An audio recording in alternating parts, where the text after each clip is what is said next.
Hello, friends, and welcome back to the Complete Tech Heads with me, Tom Edwards. This week, I am joined by Matt Zarb-Cousin, who is the co-founder and director of external affairs at Gamban, an app that helps you stop gambling. He is also a recovering gambling addict himself. So, Matt, thanks so much for joining me. How are you doing? Very good, thanks, Tom. Yeah, no, thanks for having me on. Director of External Affairs is sort of a pompous title, really. It's more, I'm in charge of comms, so that's why I'm here. Hello. And also, I am in charge of business development. So, yeah, we're obviously working with a lot of different organisations at the moment who distribute Gamban, and that's obviously very exciting. I'm sure we'll come on to that.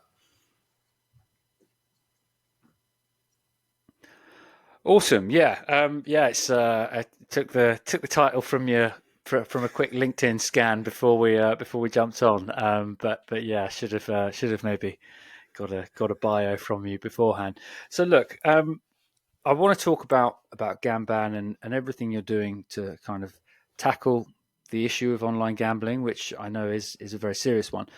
But first of all, I'd like to get just a bit of background on your story. So, how did you how did you first discover online gambling?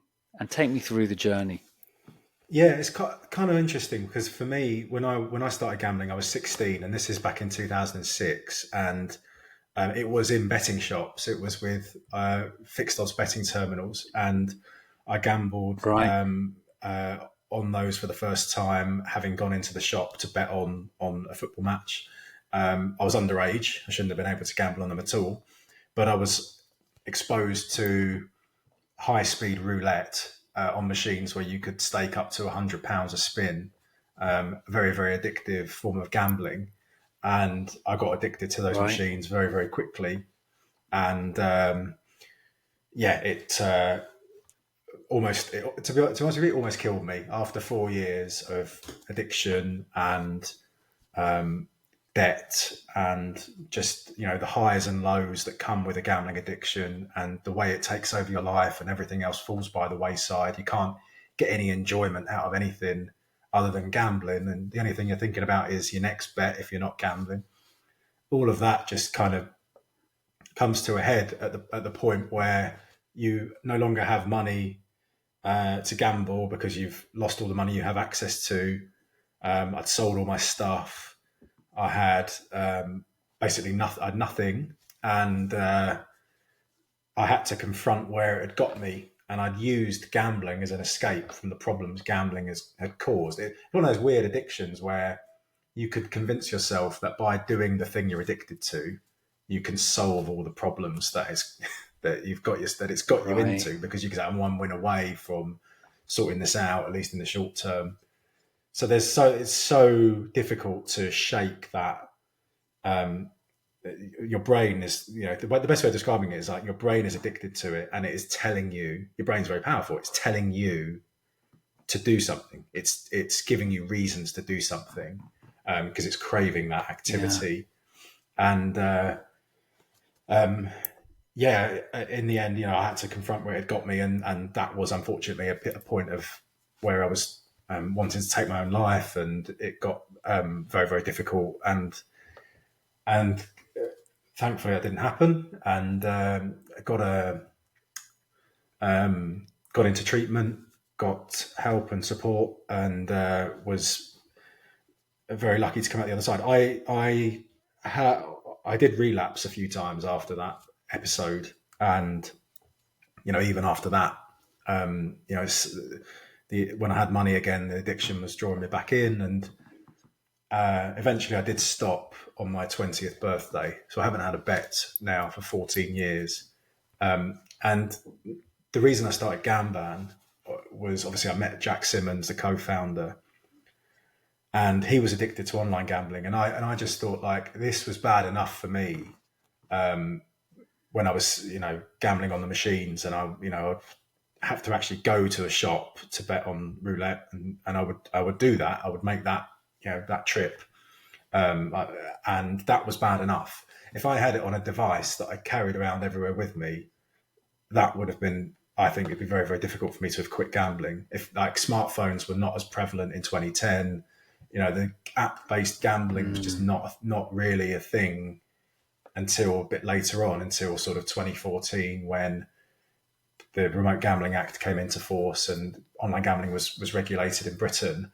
Until that point, it was basically fixed odds betting terminals were the thing, and yeah, Yeah, yeah, that just that idea frightened me of like what would it have been like to have to carry around, because you have to these days, don't you, a smartphone, and on that you can gamble within yeah, seconds. I yeah. mean, so Gamban sort of stemmed from that, really.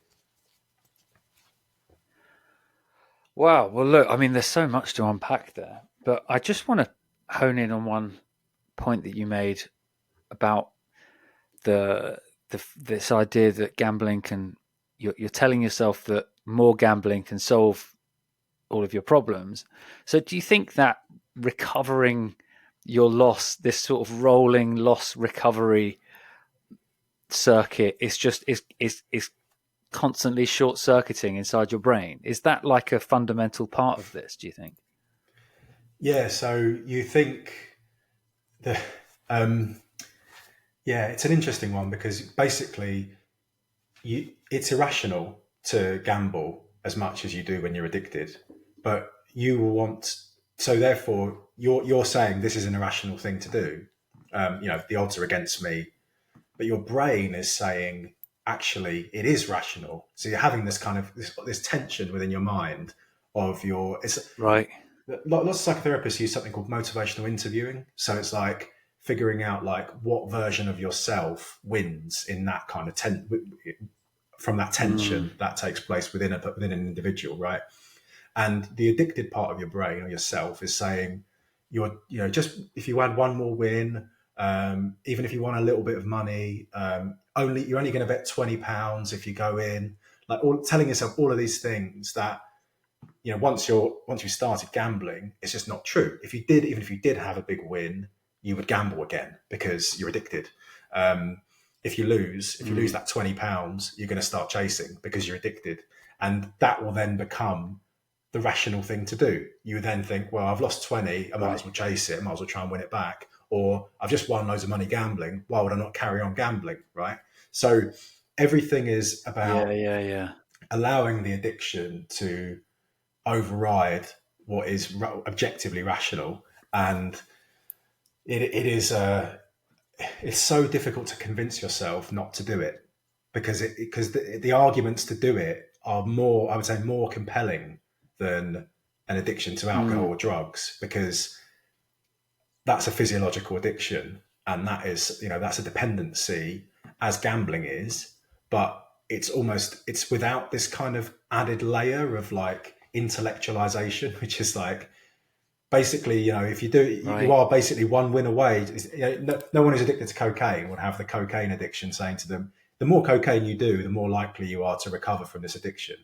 You believe at the heart of it, of the gambling addiction, is this belief that if you won all the money back, all the harm would disappear, and the addiction really plays on and I think it's helpful to understand it in that, using that framework to actually understand it as something trying to talk to you. I don't know if you've ever had an addiction, whether it's nicotine or something like that, but ever since I gave up gambling, it was much easier to give up the other stuff, because whenever I got a craving, I was like, that's the addiction talking to me. That's not me.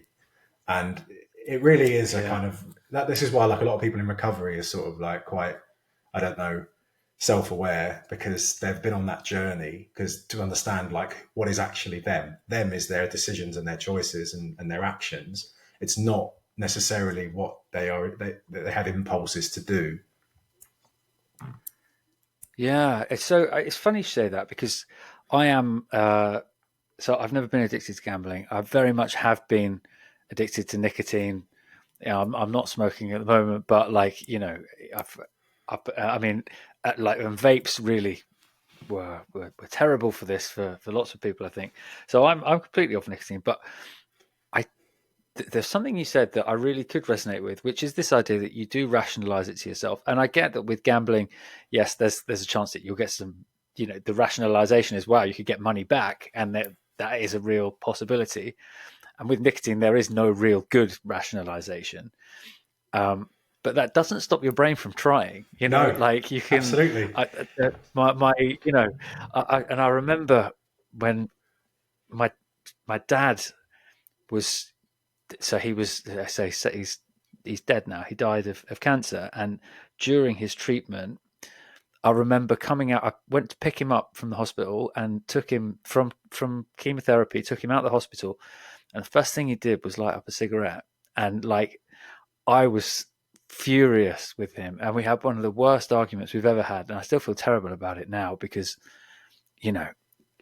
because I know that in his head it was his rationalization of, I can't relax fully out of this horrendous scenario that I've been in the hospital, which he didn't like.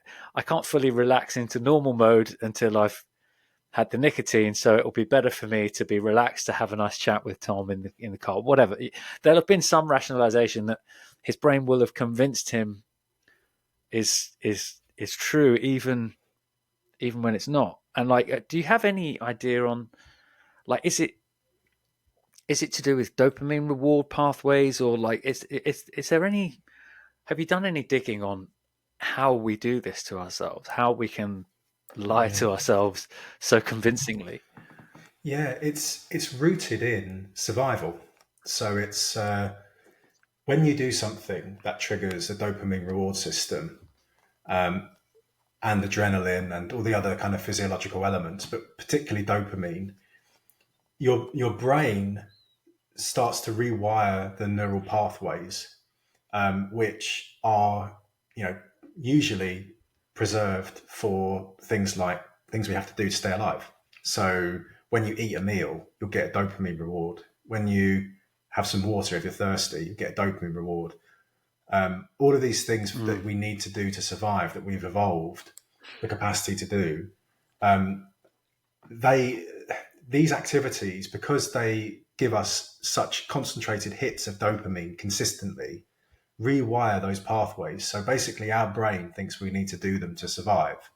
So what it's doing is it's the survival instinct that's kicking in. Like, obviously it shouldn't be, but it incorrectly kicking in those moments where you're saying, I don't want to do this thing. It's a bit like if you've ever tried to like not eat or fasted for a long time, right? And then it's extremely difficult to do that, right? And that's the same thing that's happening with someone who's addicted to something. Yeah. And I wasn't trying to minimize other addictions at all. And I was talking about gambling being to be clear, I don't think you were. No, I don't think you were at all. Being quite just unique in the sense that it is so difficult to win that argument against yourself if you believe that the root cause is the losses, which can be overcome by more gambling. It's a bit like if your dad or anyone who's addicted to nicotine believed that by ingesting more nicotine they could cure the problems that the smoking had caused them. Right? It's like obviously that compounding. Exactly, it's a compounding effect. And I think I had a nicotine addiction. In fact, I was one of the very few people probably in the country that went from cigarettes to vaping and then back to cigarettes to quit vaping, because I got like super addicted to nicotine from vaping. And I've had it easier to give up. I can fully understand it. Yeah. Anyway, this was in they're like Haribo. They're like sweets. They're like Haribo sweets. I at least had to go outside for a cigarette. Like, it was a kind of a bit of a ritualized in a way, but there was there wasn't a constant sort of stream of nicotine being ingested all day, which is kind of the problem. But anyway, I know exactly what you mean about that, because I gave up in 2019 and it was tough. But my God, did I think of reasons to do it? One of them being health, paradoxically. Well, it's good for your metabolism, isn't it? And all this sort of nonsense that you tell yourself, these lies, right? So yeah, the brain is very, very powerful, and we have to surrender to that. We have to say, I think, as humans, you know, we are not masters of the brain. We are, you know, we have to understand that we are not in complete control of everything, and and understanding that paradoxically, I think, is the way to making good decisions, making good choices, um, and dealing with these types of addictions, and being mindful of that fact is the fact that, you know, separating the self from the brain. I know it's kind of a bit of a spiritual thing, but I think that's why a lot of these recovery programs, like the 12 steps, are based on that sort of spirituality, to sort of delineate the individual from the brain and to sort of say, look, this is a thing that's addicted, and you know, you don't have to act on that. You can make a different decision. Um, and what we're trying to do with Gamban is obviously like give people the best possible chance. If we can put friction and barriers in the way between individuals, their brain telling them to gamble, and the decision to gamble, but Mm, then the action of gambling, which is it's the brain telling them to gamble. Do they decide? That's the first step. If they decide, then making the action as difficult as possible will mean that that decision is hopefully likely to change, and then that allows the brain the space to mm. recover. And that's the kind of that's the theory behind it, and it's working. So Yeah, yeah. So look, I definitely I want to come on to Gamban and the things that you can do to insulate people, but I'm also curious about one thing that I think maybe you've missed in that pathway that you've identified, which is triggers that I think in your day of gambling would probably have just been walking past. I won't name any betting shops, but one of the big ones. You'd see the sign, I assume, and that's a little trigger. You see the glimpse of the screen or whatever it may be. But now we've got these devices which are engineered to trigger us to spend more and more time on them. Like, just can you talk a bit about that how much of a change that is for somebody who has a predisposition towards having a gambling problem? yeah, I think less and less you need a predisposition to have a gambling problem. I think it's what we've Right. got. I mean, so I was on this program in America called 60 Minutes. It was about gambling addiction and online gambling in particular. And they had a guy there on there called Bill Miller, who was from the American Gaming Association. He's like the top lobbyist for the gambling industry. And he said that it's not gambling addiction, it's smartphone addiction. And I thought it was a Right. really strange thing to say, right? To basically deny the existence Yeah. of gambling addiction. But what he inadvertently, I think, revealed was these are companies that have used all of the techniques that social media companies have used, that, you know, apps that want to optimize engagement and drive engagement have used, and they've added the layer of the already addictive gambling products on top of that. So you basically have this situation where, like, a game like roulette, which was at one point banned all over Europe. Right, the only place you could play it was Monaco, I think, and that was the Monte Carlo. Wow. That it was known to be Yeah. Yeah. so addictive, refined over centuries, right, to be as addictive as possible. And and we recognised that in the 1960s when we legalised gambling. We said, right, we'll allow table games, we'll tolerate them, but we'll put them in casinos and we'll limit the number of casinos, right? Because this is known to be a harmful form of gambling. And we'll do things like calling off Yeah. periods, so you can't just walk in off the street and all that sort of stuff. And now we've just gone, well, actually, the internet's now a thing, so we'll just allow it on the internet and we won't have any controls, and we'll basically promote this as if it's a normal thing to do every day. And that that is a problem in and of itself. You've got these games that are addictive, that are played much faster online, and they're completely accessible because of the delivery device. But also, these are big data companies. They know so much about their users. They profile their users. They know what they like betting on, when, what marketing they respond to, what push notifications work, when they're likely to take up the offer of free spins, because the whole industry is geared towards getting their customers onto slots and casino content, which is where they make the majority of the money. So all of these things, Really interesting. slots is more than 50% of gross revenue in Britain, which is like crazy. Wow. And the addiction rate, Wow. the rate of addiction or at-risk gambling associated with online slots is about 45%. So it's like a huge proportion of people that are using this product have gambling problems.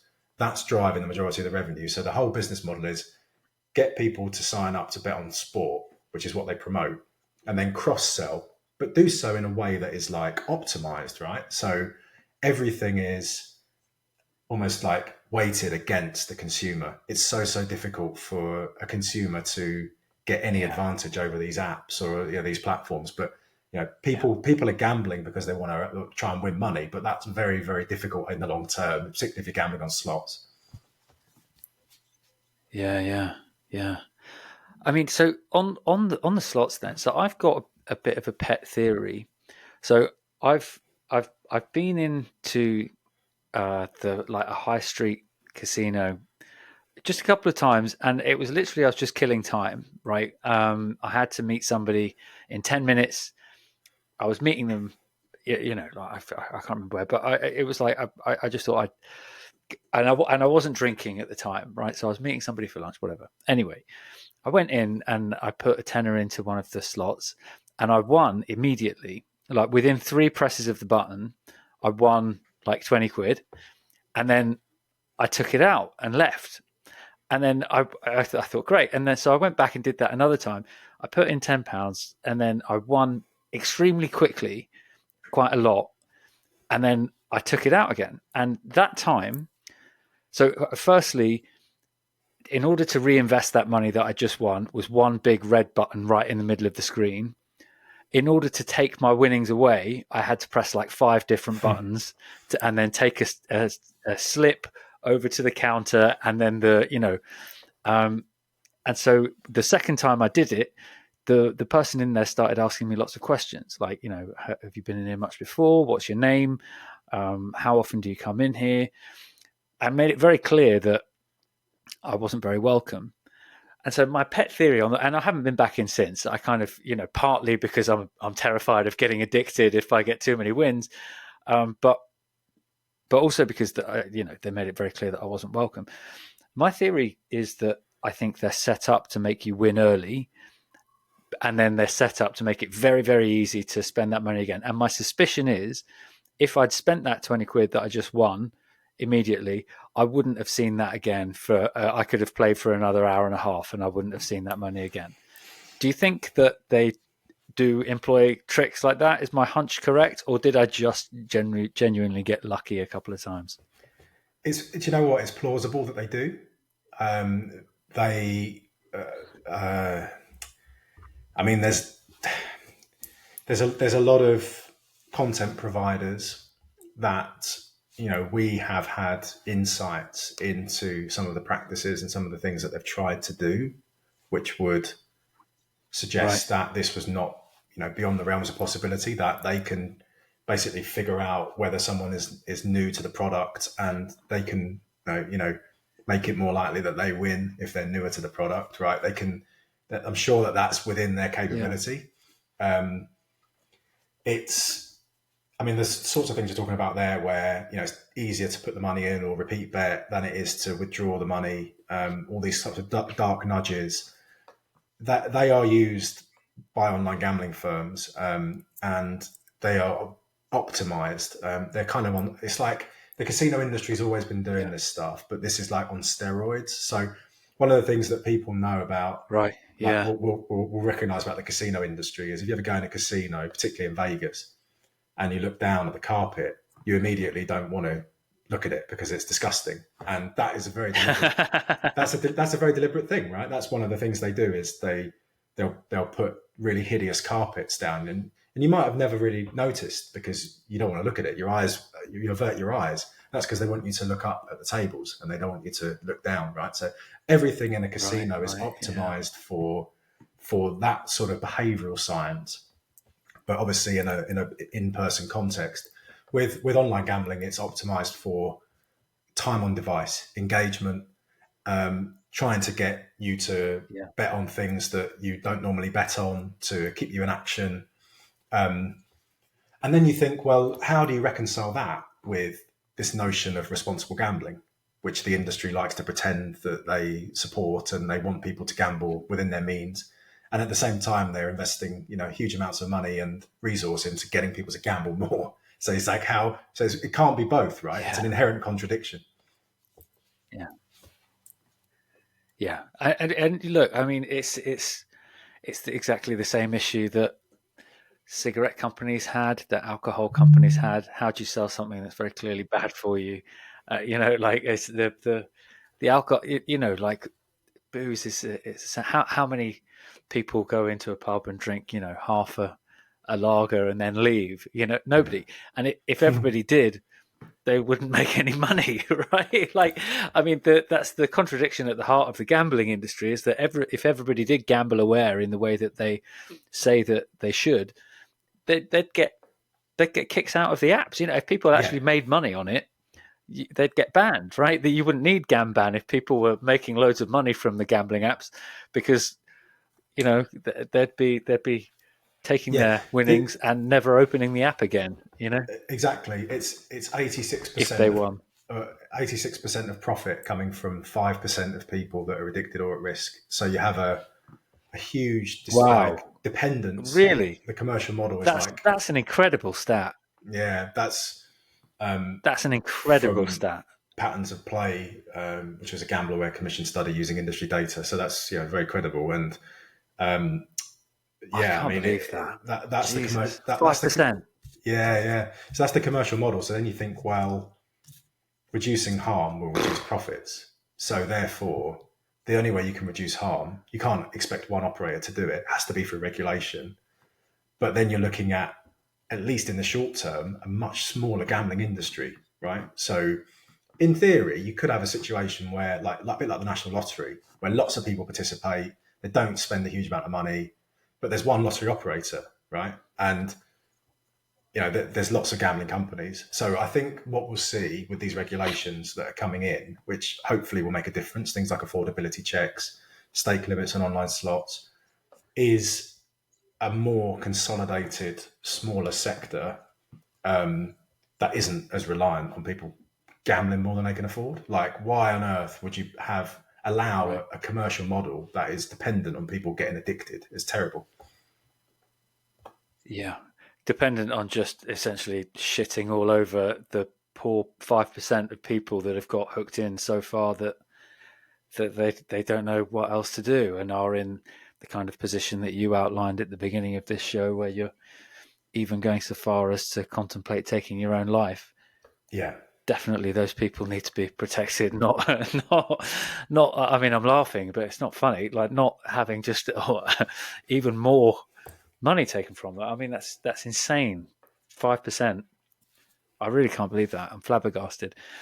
So look, legislation is one thing. We're not there yet. In the meantime, there are fortunately products like Gamban out there that people can access without needing the government to lift a single finger, and which is fortunate, because at present the government don't seem to be doing very much at all anyway.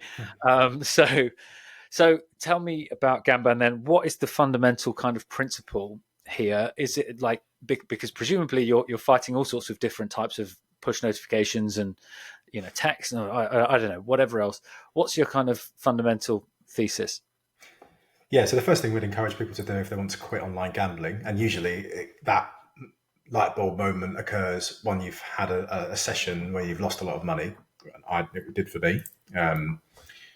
And in that moment, self-exclude. And obviously, if you self-exclude from one operator, that's not going to stop you going gambling with anyone else. So therefore, sign up to GamStop, which will stop you accessing all UK licensed gambling sites. And then download Gamban, which is another layer of protection, which will stop you accessing any gambling site on the device it's installed on, wherever you are in the world. So the principle behind it is, Okay. if you layer up the protection, if you layer up the and Gamban is definitely a key component of that. Some banks now as well offer like gambling transaction blocks where you have to have a calling off period if you want to switch it back on. If layer it up in that moment, and when you have an urge to gamble, which you will, your future self will thank you. Think about your future self, and getting loads and loads of reasons from your brain to gamble, and getting convinced by that, and feeling like you need to, and that urge will come. So get the barriers in place, and then when that urge comes, it's too much effort to get around it, and then you think, then you can, you have the breathing space, you have the opportunity to win that argument, and against taking that decision to act on those impulses. It's extremely difficult to give up anything, to give up any addiction, anything that you're addicted to, and what we want to do is just put a bit of friction there where there used to be naturally occurring friction. There used to be if you want to gamble, play roulette, you've got to drive to the casino or whatever. And that just isn't the case now. And we just want to make it so that people can still carry on and have a normal life and opt out of this gambling 24/7 culture, which has been sort of enabled by technological advances. Yeah. I guess friction is essentially the thing that lies at the heart of this, right? Putting up some kind of barrier. And I can imagine, like, I think there's almost an analogy between gambling addiction and like food addiction, people that have problems with binge eating, in that if you're a big like football fan, for example, you will find it impossible to enjoy watching your favorite sport without being flooded with gambling advertising. In the same way that someone who struggles with binge eating still has to eat food, if you still want to enjoy watching sport, any sport really, but football mainly, you're going to have to wade through loads of gambling advertising, right? And as you've kind of already outlined, that's the thin end of the wedge, right? They bring you in with football, and then the whole business model is oriented towards pushing you towards the very, very high margin products like slots and roulette. So, like, yeah, I don't know if there's anything that you kind of want to speak to there. Do you think that's a fair analogy? Yeah, for sure. I mean, this is it. It's like extremely difficult for someone in recovery to delineate or extricate football activities that they enjoy from gambling. So to actually imagine a world where you can go to the football and not put a bet on the team, or to bet, like Saturday comes around and to not do an accumulator, or like there's lots of things that people find difficult to overcome in that regard, in the sort of cultural aspect. But I think what we're trying to do with Gamban is to say that urge will come, that will be difficult, we know it will, but if you download Gamban, you can start a new path.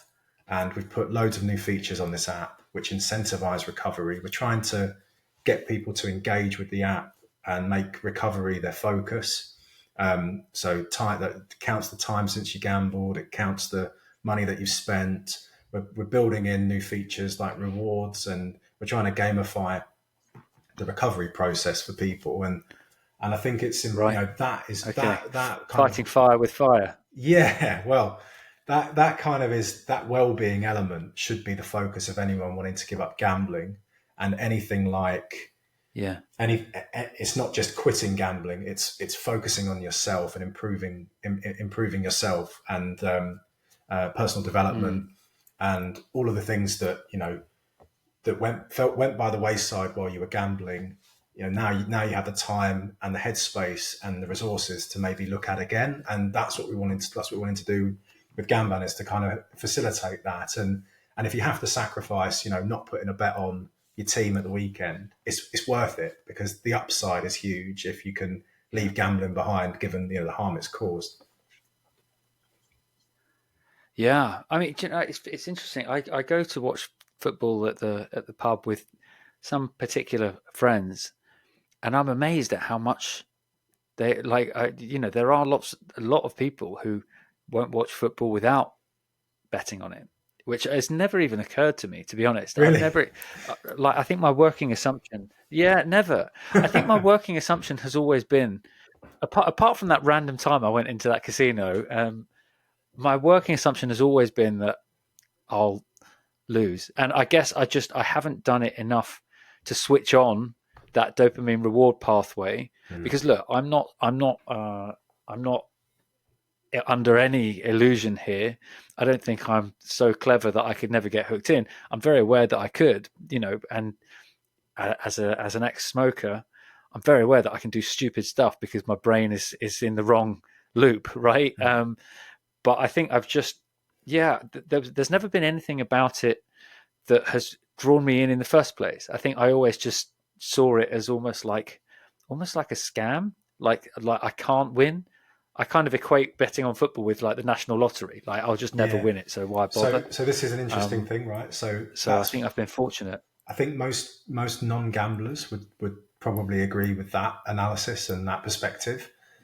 The problem is when you're a non-gambler and you gamble for the first time and you have a big win, suddenly there is a rationality here. Hold on a minute, maybe I can win. That's my Mm, experience. That then becomes your core belief that you can win, and that yeah, overrides any kind of rational analysis that you may have had prior to then.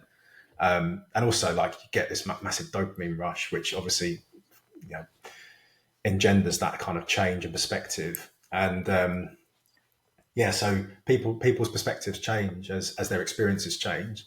And unfortunately, like, if you track it, a lot of people who are addicted to gambling will recall their first big win, as I did. I had a big win initially, right. and that was like, I mean, it was 700 quid when I was 16. So you can imagine, like, that was, not Yeah, from yeah, not a yeah. huge amount of money that was put in the machine. So from then on, it was like very difficult for me to convince myself, even if I was losing, that I wouldn't win the money back. Yeah, yeah. I bet. Yeah.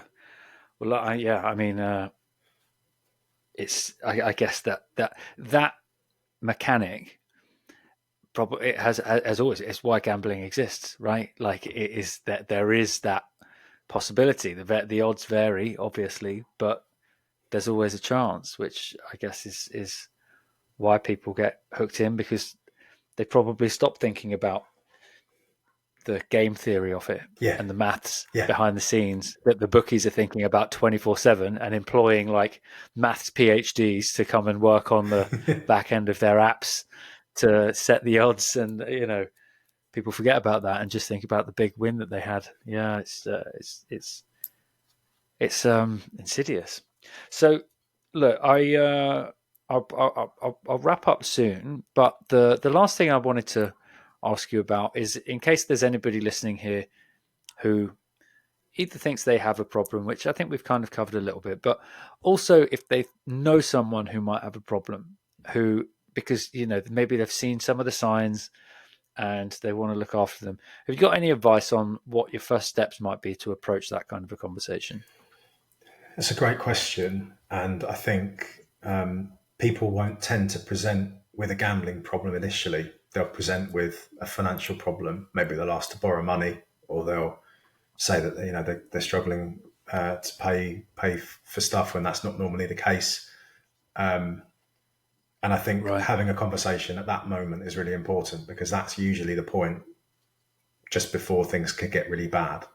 And it's not a right, problem that is caused by financial harm. That financial harm causes harm, but that's a symptom. It is harm in and of itself. Sorry, but it's a symptom of a gambling addiction. And I think it's important that whenever you're having conversations with people, it's that they are made aware that you're aware that gambling is an addictive activity, particularly online gambling, particularly the way it's run and optimized by the operators, where this is a sector that relies on people getting addicted, losing more than they can afford, and this is by design, not by accident. They're not an individual that's abusing a service. They are doing what the thing has tried to get them to do, which is lose more than they can afford, right? So I think Yeah. approaching it in that way, in like a really destigmatizing way, is so important. And it's not a problem with them; it's the problem they have to solve themselves and take responsibility for their recovery and all that sort of stuff. But they are not the sole reason why they've become addicted to gambling. It is by design, No. and I think that's a good thing to do. And also, I mentioned before, self-excluding and putting the barriers in place and giving that a go, and going to, if it's helpful, going for gambling addiction treatment.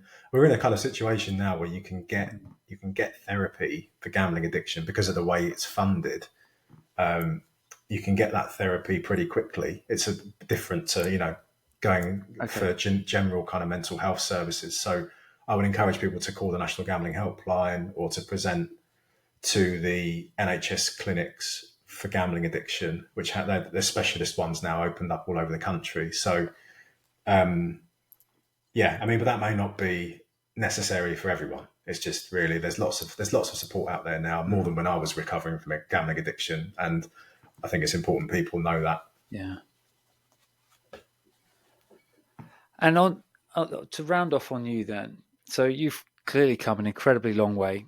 But when you were at your worst point, how much do you think you lost in total over the course of your addiction?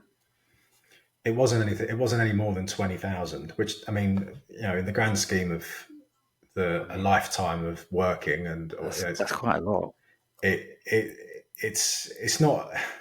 I mean, yeah.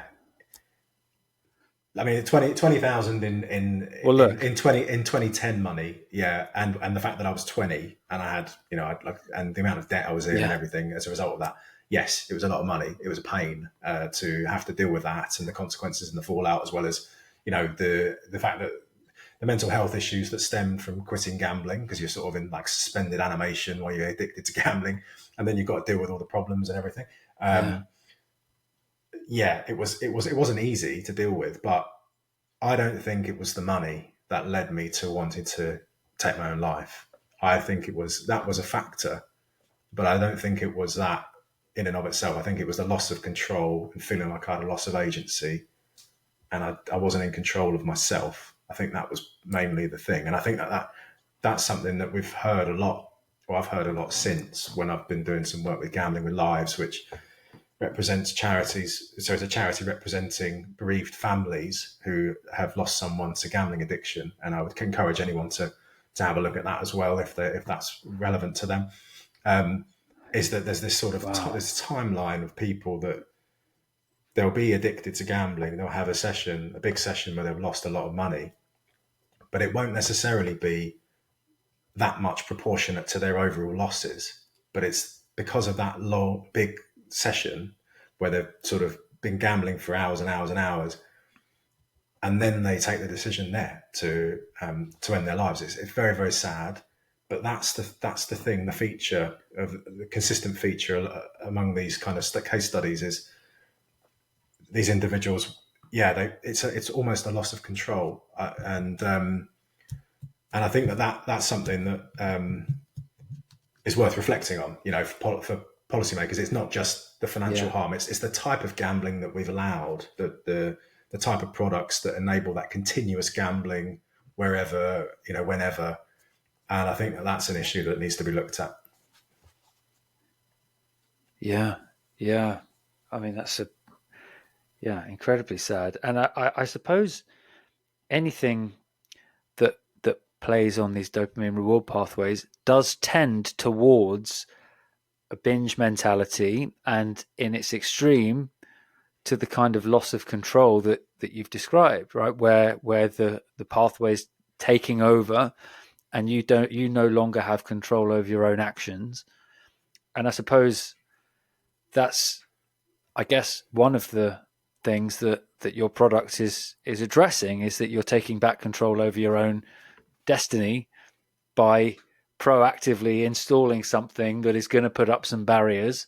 I guess that's almost a reminder to you whenever you do have an urge to Yeah, to make another bet. exactly. And it's Oh, and it's wait, I've taken some agency here in my own life. Exactly. And it's designed to be difficult to remove, which is the Yeah. crucial thing for the duration of the license. So, it's exactly that. It's that barrier. And when you explain it to people that haven't had a gambling addiction, they don't really understand why anyone would. So you're saying people would want to download this on their devices? Yes, they will, because there'll be a moment where they'll want to take proactive control, or they'll have that moment of clarity after a long gambling session where they're able to win that argument against their brain, because their brain can't win that argument because they've just lost loads of money. So it's like, at that moment, I'm going to do it. I'm going to put the barriers in, and yeah, it seems to be working very well. I mean, we've had over 200,000 people use the app, and we've had over Wow. at the moment we've got over 50,000 active users.